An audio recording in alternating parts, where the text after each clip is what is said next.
Maraming salamat, Chairman. Secretary, Boss, Recto, magkano yung budget natin for 2026? Roughly 6.7 trillion. Ano po yung projected revenue po natin? Roughly 5 trillion. That's why you said we are expecting a deficit of 1.6 trillion pesos for More or less. next Cash year. deficit. Cash, yes. gas. Yes. And that will mean 133 billion per month, 4.4 billion per day Yes. na uutangin natin, That is correct. or 185 million pesos per hour. That is correct. Nakakatakot, di ba? Totoo po yun. Pero sabi mo kanina, wag tayong mag-alala kasi alam nyo, nasa ano pa naman ito eh. Correct. Manageable, sabi mo kanina. For as long as we grow faster than the debt, if the economy grows faster than the debt, then we outgrow the debt and we pay down the debt. That is the problem. Ang masama, if the debt is growing faster than the economy. Yun nga eh. Yes, sir. At ano na yung outstanding debt natin sa ngayon? Roughly 17 trillion. 17 trillion, what is the debt to GDP ratio? 61% because the economy is roughly 28 trillion. But that's one benchmark. There's another benchmark, yung general government debt. Doon naman, mga 57% lang tayo. At katulad nung nabanggit ko kanina sa presentation ko, meron naman tayong upgrade sa ating mga rating agencies dahil nakikita nila na the economy is still growing faster than the rate of our debt. Kasi Ang mahalaga, we reduce the deficit over time. yung aking mga kaibigan na mga pessimists, sabi nila, alam mo, yung comfortable na ratio is 60%. Ngayon, Tama po yun. Nung araw, na-breach mo na yung ano parang lumampas na tayo ron. depende yan kung ano ang debt mo. Katulad nung nabanggit ko kanina, 70% of our debt is domestic. Hindi, 69% na sinabi mo kanina. Oh, 69, 70%. Roughly, Okay, 70%. Yes. Kasi tinatandaan ko lahat ng sinasabi mo. Tama Boss, po yan. Tama po yan. Ganito So, eh. 69% ang Okay. domestic. Oh. Ang sabi mo kanina, pumayapa tayo because, ang domestic natin ay 69%. Correct. At lahat naman ng yan ay napupunta na dagdag na kita ng ating mga kababayan. Utang natin sa ating sarili. Tama po yan. Yes, sir. Yes, sir. Ang problema, kamukha nung napapatunayan sa aming mga pagbubungkal nitong mga flood control, mukhang yung mga ibang nauutang natin na ito nga ay naitatawid natin sa mga projects, lalo na yung flood control. Kahapon lang na naka-establish na kami ng dalawa na ghost projects. Ang totoo niyan, binubungkal namin, there are about 60 potential flood control projects na ghost. So, kasama dito ay itong 69% hindi bumabalik sa kita kasi puro ghost ang nangyayari. Ito yung nakakatakot, Secretary. I agree with you. At katulad nung nabanggit ko kanina, we have to grow faster than the debt. So halimbawa, kung yung flood control yan, nagastos ang tama yan, mahigit 200,000 trabaho na ibigay sa ating mga kababayan. At siguro yung ekonomiya natin hindi lang lumago ng 5.7% o 5.9% in the last 3 years on the average, kung hindi masigit pa. So nakakalungkot talaga itong problema sa flood control. At siguro, meron din akong gustong kung mamarapatin po ninyo, maybe I can show you one slide dahil baka makatulong sa ating committee. Maybe I can show the DPWH slide. Meron akong slide na nakita at tayo naman matagal na rin tayo sa Kongreso at sa Senado at siguro ito makakapagbigay ng konting kaalaman kung bakit siguro lumaki yung flood control projects. So we need to grow by how much in order to Okay. achieve this? If the deficit will grow by 5.5% this year and the economy grows by, in real terms, by 5.5%, then equal lang. If the But we need to overtake, That's kasi correct. dapat mas mabilis ang growth Correct. natin sa economy. So Correct. what should be the growth? So, Ideally. halimbawa, correct. So today, we expect the economy nominally to grow roughly about 7.5% to 8, nominally including inflation, and the debt will increase by about 5.5%. Another way of looking at it, halimbawa, if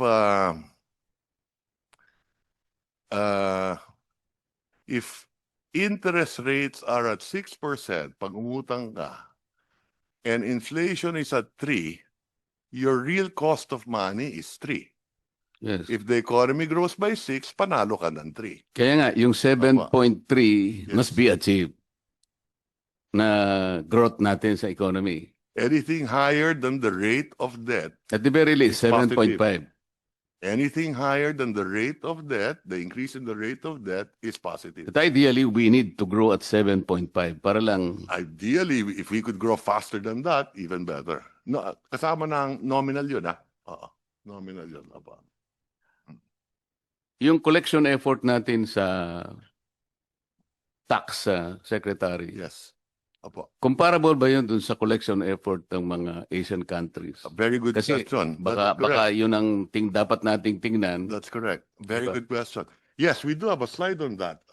The average revenue to GDP ratio in ASEAN is 16.5%. So tayo, nandun tayo sa 16.5%. So Okay, lahat tayo. yan benchmark namin sa DOF. Tinitingnan natin yung mga international best practices at dito sa ASEAN, yung benchmark dyan, yung revenue to GDP, roughly 16.5, nandun tayo. Ang ASEAN average is 16.4. So tayo last year 16.5, so 0.1 mas maganda yung atin. Kasi Secretary, Mr. Chair, nung binabalikan ko yung ating nakaraang kasaysayan, 1965 for example, Mm-mm. ah, 1 year old pa lang ako noon. wala ka pa siguro noon. 1 year old, 1 year old. Si Chairman, wala pa eh. Ah, per capita GDP, we're number 2 in Asia. That's correct. Pagkatapos tinitingnan ko Sunod yung... sa Japan. Ha? Sunod sa Japan. Sunod tayo sa Japan. Tama. Pagkatapos talagang may iyak ka, malulungkot ka, bakit paunti-unti tayong bumababa? Hanggang sa ma-overtake na tayo ng Brunei, na-overtake na tayo ng Singapore. Dahan-dahan, ngunit consistently na-overtake tayo per capita GDP. Mm. Nakakaiyak talaga, na-overtake na tayo ng Malaysia, na-overtake tayo ng Thailand, and then Indonesia. Tama po yun. Nakakalungkot talaga. And officially, last month, we were overtaken by Vietnam. Tama po? Size of the economy, I think mas malaki pa rin ang Pilipinas ng konti. Yes, but But trajectorily, I am think talking that- about per capita GDP. Yeah, that's positive. Officially, Yeah, that's correct, yes. Na-overtake na po tayo. Huwag na po sana tayong papayag na ma-overtake pa tayo ng Myanmar, Opo. Cambodia, o kaya Timor-Leste. Ah. Baka maiyak na po tayong lahat, Secretary. And that's why we gotta get our act together, both the executive and Congress. Yun nga po eh. Yes. Secretary, magsasegue ako ng konti. Opo. Meron po kasi akong panukalang batas. Dahil nire-review ko po yung mga ayudang nangyari sa panahon natin ngayon. Meron po tayong 5 klaseng ayuda eh. Yung isa po, conditional, ito po yung 4Ps. Yung iba po, walang guidelines, walang condition. Meron tayong MAIP, meron tayong AIX, meron tayong TUPAD, meron pang AKAP yata, ma'am. AKAP. Pagka po sinuma natin itong 5 ayuda na binibigay sa ating mga kababayang nasa panig ng Maralita, Secretary. Opo. Correct me if I'm wrong kung nagkamali ako ng pag-compute. Pero parang 194 billion pesos lahat eh. Tama po yan. Karamihan yan sa DSWD. Yes, sir. Pag sinama Ngayon mo po- pa yung MAIP, Tupad, sa Yung Dole, MAIP sa health Barangay. yan, yung Opo. tupad,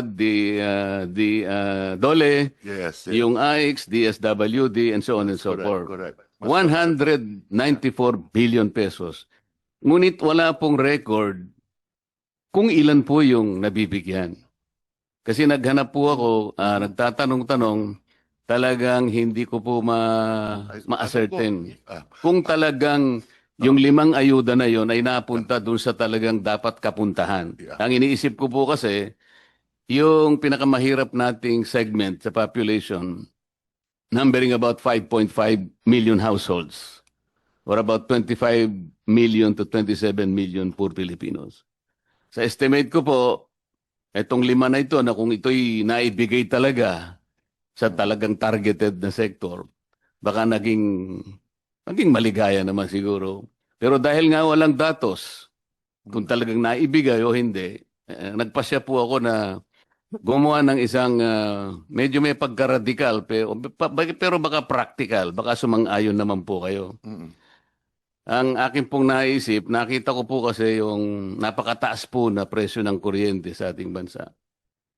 Naisip ko, Mr. Secretary, na imbes na ayuda na lang ibigay natin na wala namang datos kung na ito'y naibibigay sa about 25 to 27 million Filipinos, hindi ba maganda ka kung sabihin ko na lahat ng kumukonsumo ng elektrisidad, let's say 200 to 234 kilowatt hours, ilibre na po natin yun. Kasi po, pag kinuwenta ninyo yon, that will only be 120 billion pesos. Makakatipid pa po tayo ng about 74 billion. Ito, sigurado pong nasa kanila, direkta na nating may bibigay. Kesa naman sa kolektahin po natin, pagkatas ipamimigay bilang ayuda, wala namang guidelines, Libre. hindi po ba practical yun? Ang pagkaalam ko, meron pong data ang DSWD kung ilan yung natutulungan ng 4Ps. Yung purpose po, walang masyadong problema doon. Correct. Sapagkat conditional po yun. Correct. At So, yan po merong guidelines. correct. So, Pero pagka yung MAIP na po, yung AIX, yung tupad, lalo na po yung AKAP, talaga pong wala na yun. yung pagkaalam ko, may data yan, ang 4Ps, no? Ang pagkaalam ko, kung talagang titignan nila na mabuti, meron din data ang DSWD sa AIX. So, meron pong data sa papel. Pero pag nagtanong po kayo on the ground, sapagkat lalong-lalo na po nung panahon ng eleksyon na po ako'y nagtatanong, talagang sinusuyod ko. Kung minsan po ang audience is about 40,000 to 50,000 people. Talaga pong tatanungin ko, sino po ang nakatanggap? Wala pong sumasagot eh. So kailangan pong ma-check. Kaya ko nasabi na mas mabuti pa yata, mas practical, na ibigay na lang natin na parang subsidy sa kanila. Siguradong mapupunta sa kanila, walang corruption, wala pang magpapasikat na politiko na akala mo galing sa kanila.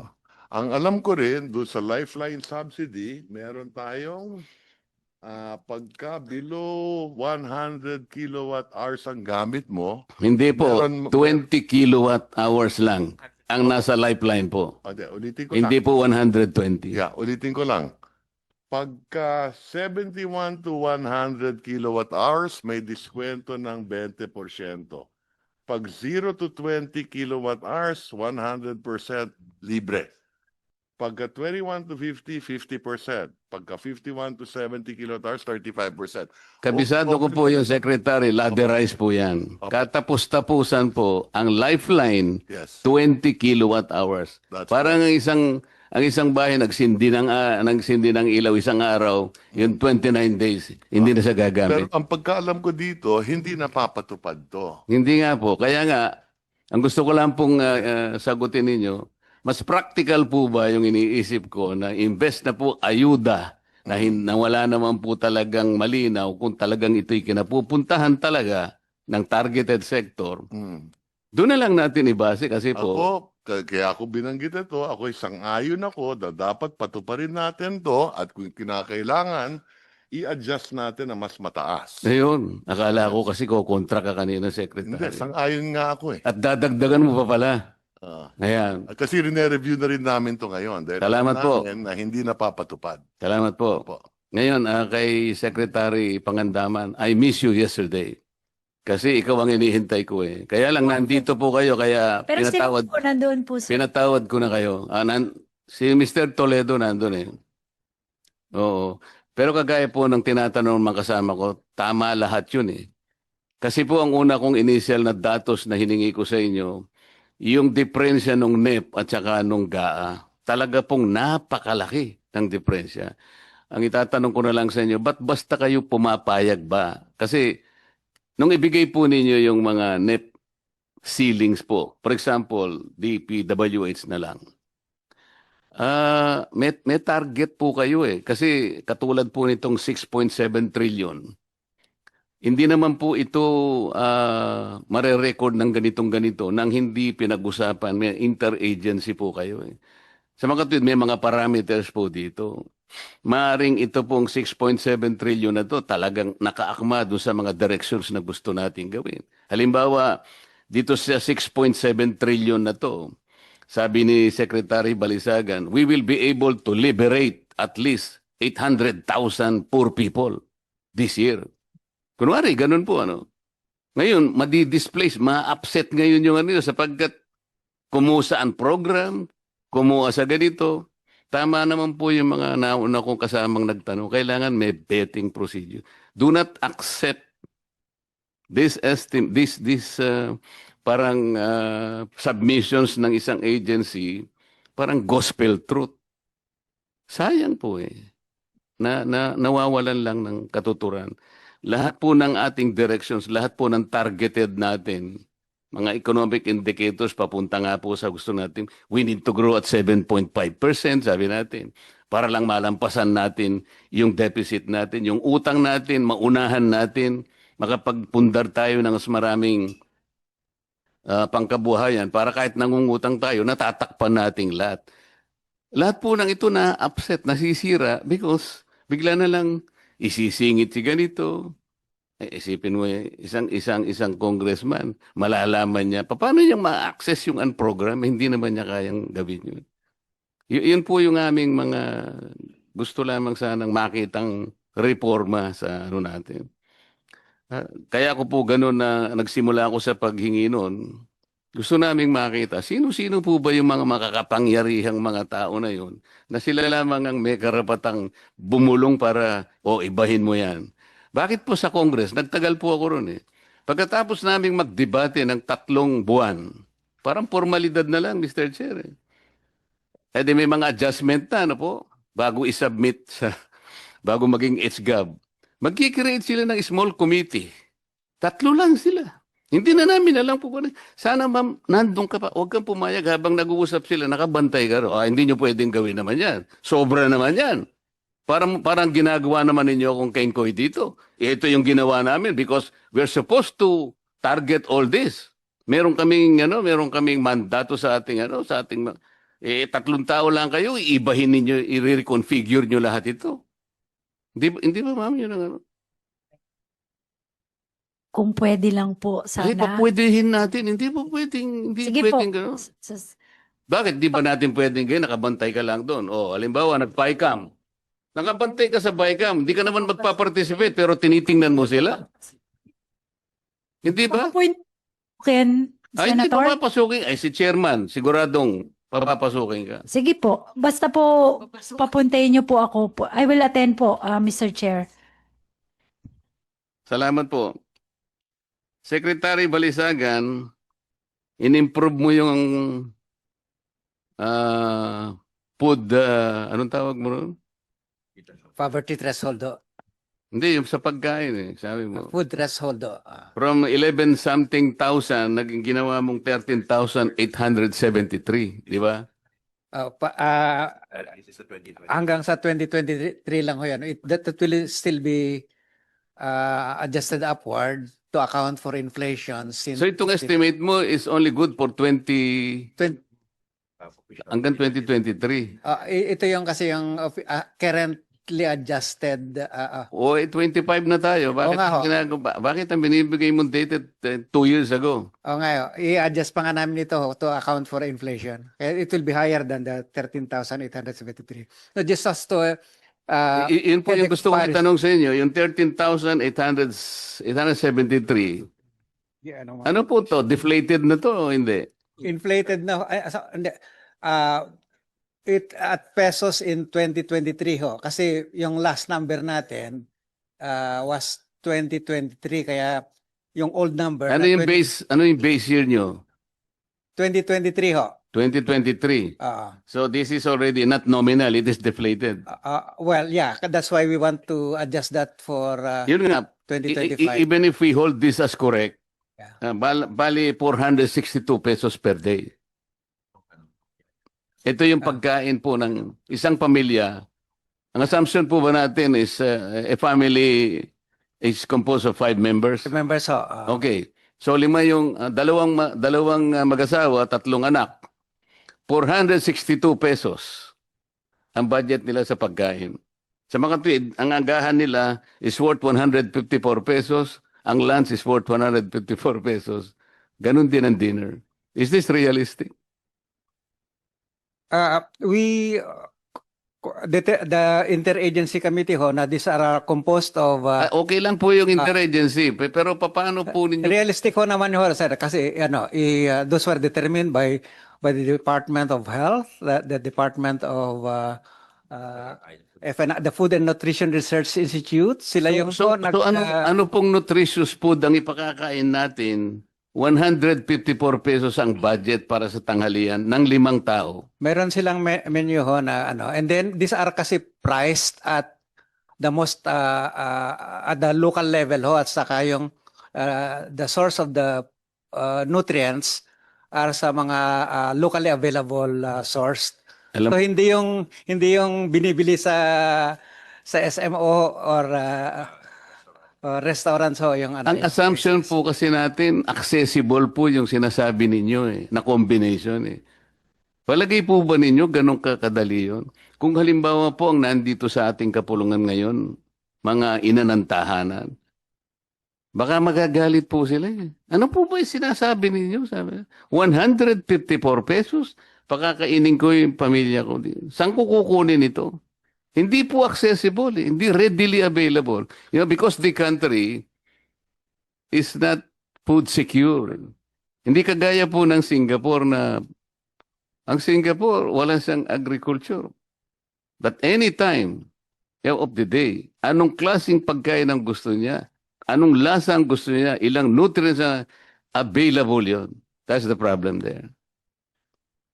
Yeah, ang purpose ko I mean, I'm only trying to tell you the real picture. I understand, Okay. Mr. Chair. Yeah. The purpose here kasi ho is not really to estimate a decent standard of living or which depends on, of course, the lifestyles and preferences of households. But to simply say that if you have this particular level of income, you are not likely to fall below that level of standard of living na sa mababa. Yes, we understand the Secretary. The problem is that assumption is so general na hindi po mag-fit talaga. Kaya siguro aralin po nating mabuti. Ang basahan naman natin, Mr. Chair, sa mga international practice, hindi naman itong exercise na ginawa natin sa atin. Yes. Over time kasi, ang Mr. practice Chair, may naman ho, time pa ako? Wala na po. Wala na. Pero Pwede bang isa na lang para pasensya ka na? Yun Pero quick pong... interjection, Mr. Chair, with the indulgence of Senator Okay, Marcoleta. Quick note lang po, Secretary RC, dun sa sinasagot nyo kay Sen Marcoleta. I should think ang target natin o ang baseline natin should be a decent standard of living.